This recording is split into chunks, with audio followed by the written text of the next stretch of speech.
finally the end of 2024. This means that everyone is ready to pull out their tier list and upload a 30-minute plus yap session of the top animes of the year. Crunchyroll is no exception to that because everyone usually have mixed opinions on who should win. You're gathered here today to discuss the undeserving winner of the Anime of the Year 2024, Jujutsu Kaisen Season 2. To understand my frustrations, we first need to look at the rules for the awards. The awards have 2 rounds of voting. Firstly, the selected judges will submit up to 5 potential anime for each category. The 6 candidates that receive the highest amount of nominations from this round will go over to the second round. The second round is where we as anime fans come into play. This round consists of 1 week public voting. The winners are then determined by the most amount of judge and public votes weighted in an unfair 70-30 ratio. This eligibility of anime in the 8th edition of the Anime Awards was from fall 2023 October and summer 2024 September. So what happens when you have an anime that has more than the average 12 to 13 episodes and airs after September 2024? It suddenly becomes eligible for 2 separate anime awards. You might think that wouldn't they just not include it next year? To that I want to ask, didn't you think it was weird that the only opening 1 and ending 1 of Jujutsu Kaisen Season 2 got nominated when statistically Specials has more streams than Ao no Sumika? We can even take this further by looking at the first season of Jujutsu Kaisen in the Anime Awards 2021 and 2022.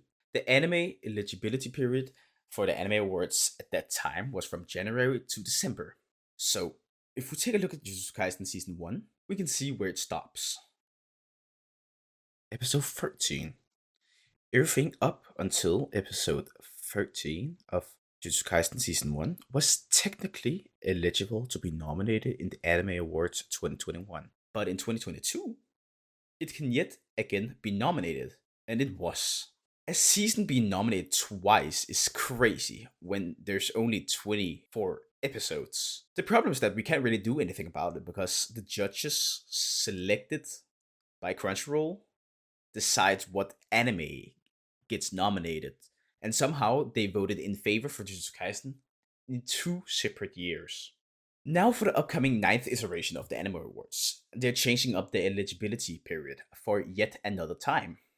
This time around is from October 2023 to December 2024. But this time around in the 9th edition, episode 11 to 23 of Jujutsu Kaisen Season 2 can be nominated yet again this time around.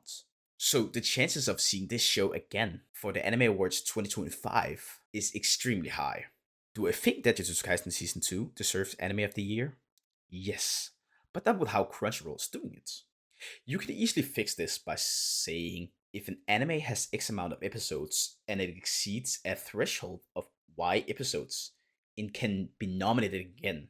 Or you could just be more transparent, because the average anime watcher who votes is not going to think that they're only voting 40% of the entire show when voting for the Anime of the Year. I would not personally say that the first 10 episodes of Jujutsu Kaisen Season 2 is worthy of being Anime of the Year, because it's unfinished work.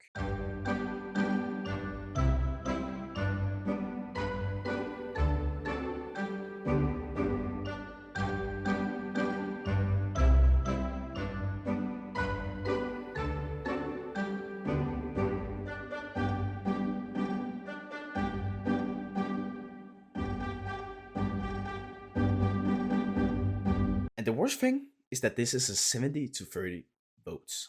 How are these judges allowing this to happen when they have a staggering 70% of the deciding factor? I really hope that you will not be voting for Jujutsu Kaisen Season 2 when it shows up in any of the nominations in the Anime Awards. I will end this here because I need to watch Dandadan and see what all this craze is about with the show. I mean, it has a high rating. Still below ReZero.